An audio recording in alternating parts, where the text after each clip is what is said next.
good talks with Russia.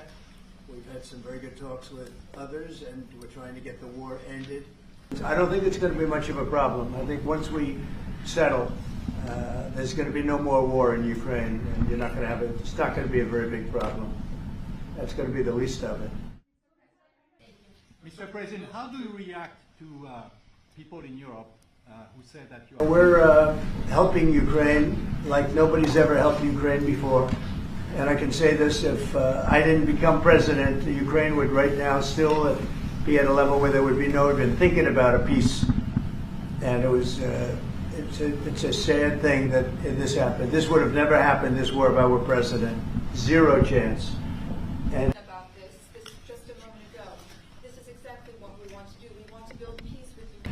And I will say this also, it could lead to World War III if it's not solved. You know, there'll be a point at which it's not going to stop at those two countries. Already there's such involvement from other countries. And it could really lead to a very big war, World War III, and we're not going to let that happen either.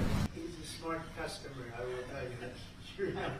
How would you qualify your relationship? Yeah, European troops may go into Ukraine as peacemakers. So when the agreement is done, they can watch that everything is followed properly. I don't think that's going to be a problem. And not to respond, they're waiting on further guidance. But Elon Musk's tweet said a failure to respond would be taken as a resignation. I will be meeting with President Zelensky. In fact, he may come in this week or next week to sign the agreement, and which would be nice. I'd love to meet him. Would meet at the Oval Office. So the agreement's being worked on now. They're very close to a final deal. It'll be a deal with rare earths and various other things, and he would like to come, and I understand it, here to sign it, and that would be great with me. I think they then have Europe and America in NATO? Are you going to go to the... But yeah, at some point I'll be meeting with President Putin too. What is your idea about Italy? If you want to make the same thing in Italy? No, NATO is a good thing if it's done properly and if it's used properly. Ukraine proposed and also the U.S. proposed. I mean, not soon, but I would be certainly, if this all gets settled out, which I think it will, sure, I would go there. On the 9th of And May? he'd come here too. On the 9th of May on the Red Square?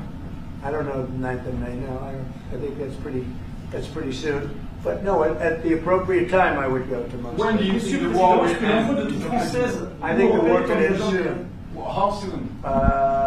Within weeks. Weeks? Yeah. Today on the major economic development transactions between the U.S. and Russia. The peace is respected. Our assistance may include other capacity building, perhaps for the military. Yeah, he will accept that. He will accept I've that. asked him that question. You talk to me? I've asked him that question. Partners, this week we've shared this information with other European countries, and we are ready and willing to provide those security guarantees. Mr. President, so you think Russia is going to be the one that pays everybody back? Are they aggressive? It's just frozen assets now. You can take the proceeds of the frozen assets, but you cannot take the assets themselves because it's not respecting international law, and we want to respect international How is law. one different than the other? If you can take the proceeds from it, how can you not take Because it's very different. You keep the assets, you take the proceeds because they are paralyzed in a certain way. You take the proceeds during the wartime, but you keep the assets, and it's part of the negotiation at the end of the war. Because, I mean, this war costed all of us a lot of money. And this is the responsibility of Russia, because the aggressor is Russia. Should the US So, be compensated? so at the end of the day, this frozen asset should be part of the negotiation. All in all. Will France- Thank you very much. Thank you, President.